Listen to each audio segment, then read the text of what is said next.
Hi everyone, Eugene Sachs here with another review from GameCritics.com.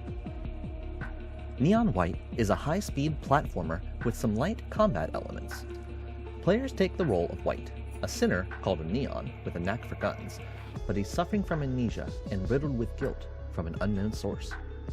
Players will traverse different areas of heaven, killing demons and racing to a goal to get the fastest time possible, all to impress the believers for a chance to win a permanent spot past the pearly gates.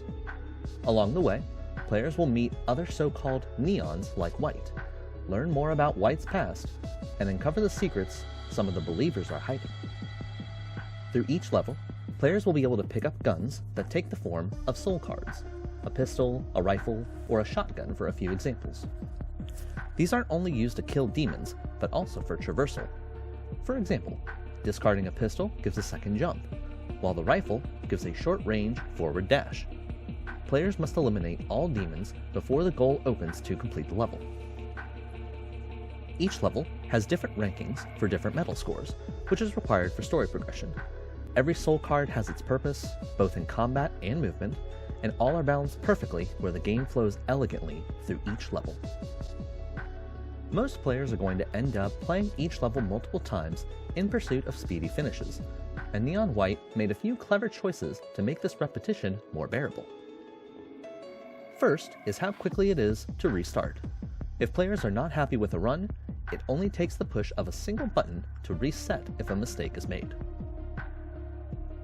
The other design decision that keeps things moving is that each level in Neon White will eventually unlock a hint to finishing the level in a more efficient way after a certain number of completed attempts, generally alternate routes that shave off the time needed to get the medals required for story progression. These hints also double as tools to teach nuances of extra movement options. Perhaps a large gap that seemed impossible can be cleared with an extra jump from a pistol card. Or perhaps the rifle card's dash can be used in a less obvious place for greater effect. As far as combat is concerned, it's secondary to the speedy platforming, which I think was the right way to go.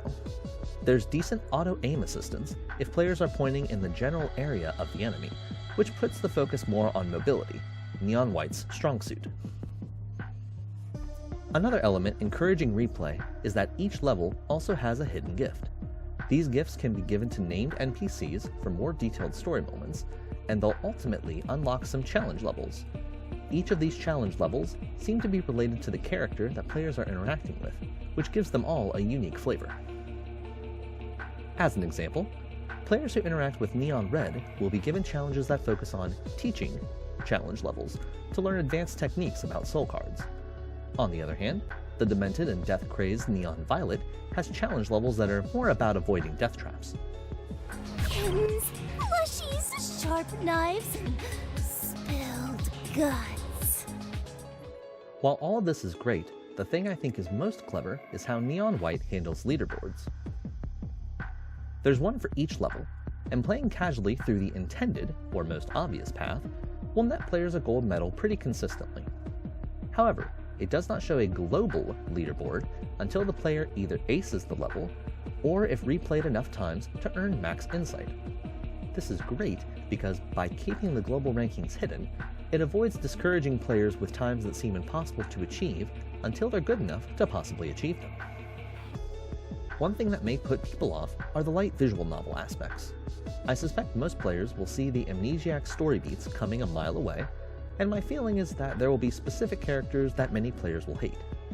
Putting taste aside, the fact that the story even exists can bring the momentum of Neon White's quick and precise movement play to a halt.